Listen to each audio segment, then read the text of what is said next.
Former President Barack Obama admonished black men for being hesitant about voting for Kamala Harris.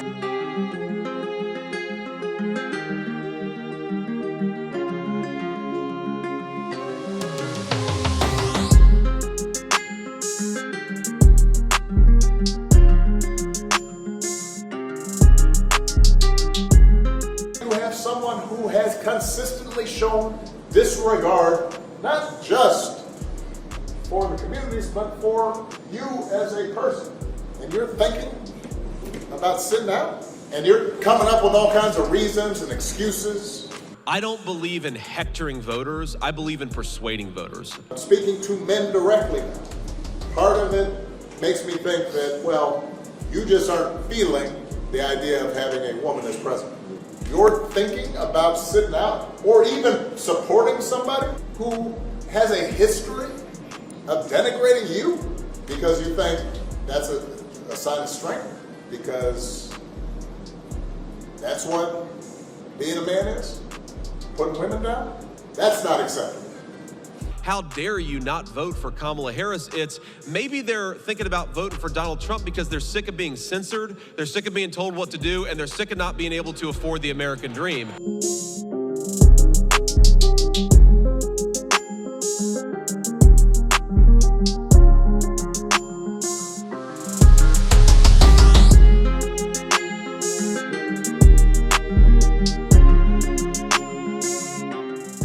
I'm going to go ahead and just speak some truths, if you don't mind. Yes. Because my understanding, based on reports I'm getting from campaigns and communities, is that we have not yet seen the same kinds of energy and turnout in all quarters of our neighborhoods and communities as we saw when I was running. Now, I also want to say that that seems to be more pronounced with the brothers. So if you don't mind, just for a second, I'm going to speak to y'all directly and say that when you have a choice that is this clear, when on the one hand you have somebody who grew up like you, knows you,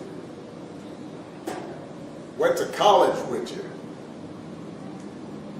understands the struggles and pain and joy that comes from those experiences, who's had to work harder and do more and overcome and achieves the second highest office in the land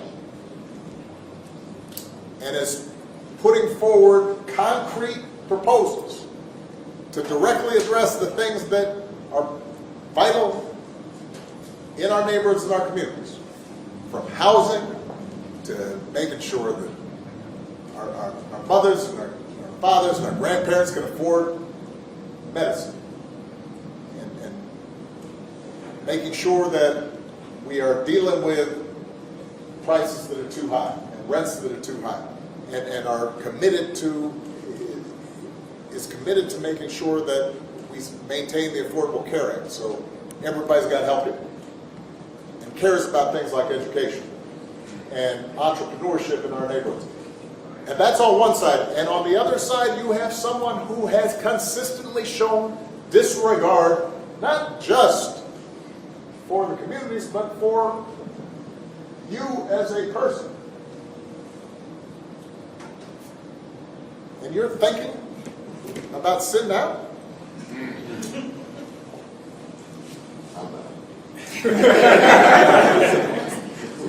But, you know, Cousin Pookie might be. And you're coming up with all kinds of reasons and excuses.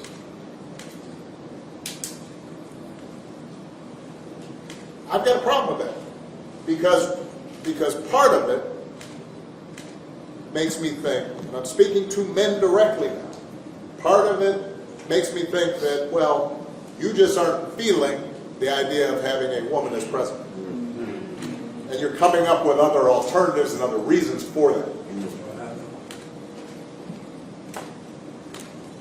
And I think anybody you are talking to in a barbershop, anybody you are talking to in your house, in your family, at church, who is coming with that kind of attitude, I think you have to ask them, well, how can that be? Because the women in our lives have been getting our backs this entire time. They've been raising us and working and having our backs. And when we get in trouble and the system's not working for us, they're the ones who are out there marching and protesting. And so now you're thinking about sitting out or even supporting somebody who has a history of denigrating you because you think that's a sign of strength, because that's what being a man is, putting women down. That's not acceptable. That's not, this shouldn't even be a question.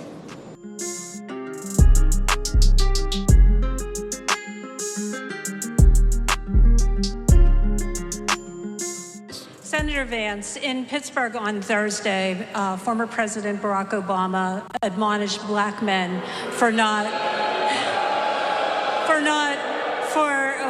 being hesitant about voting for Kamala Harris.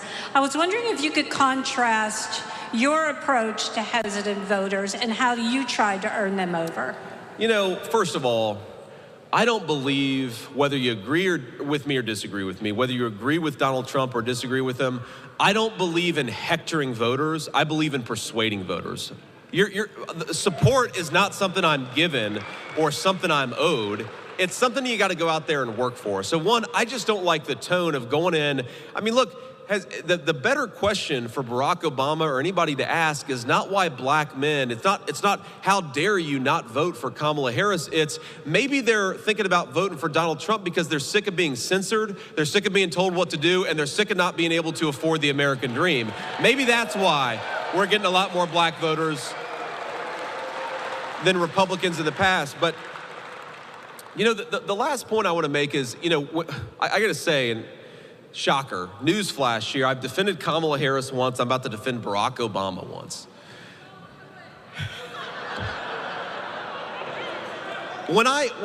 So set to the side the hectoring and the tone of Obama when he went in and talking about black voters, like whatever, obviously I just criticized that.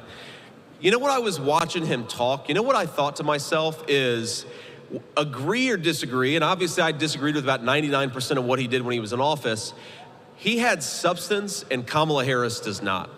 Like he actually had thoughts in his head, and what a contrast that is to Kamala Harris, who just repeats slogan after slogan after slogan. I got to be honest with you, I am offended, not as a person running to be your vice president, but as a fellow citizen. I am offended that a person who is so substanceless as Kamala Harris dares to think that she could be the president of the United States. It is a disgrace.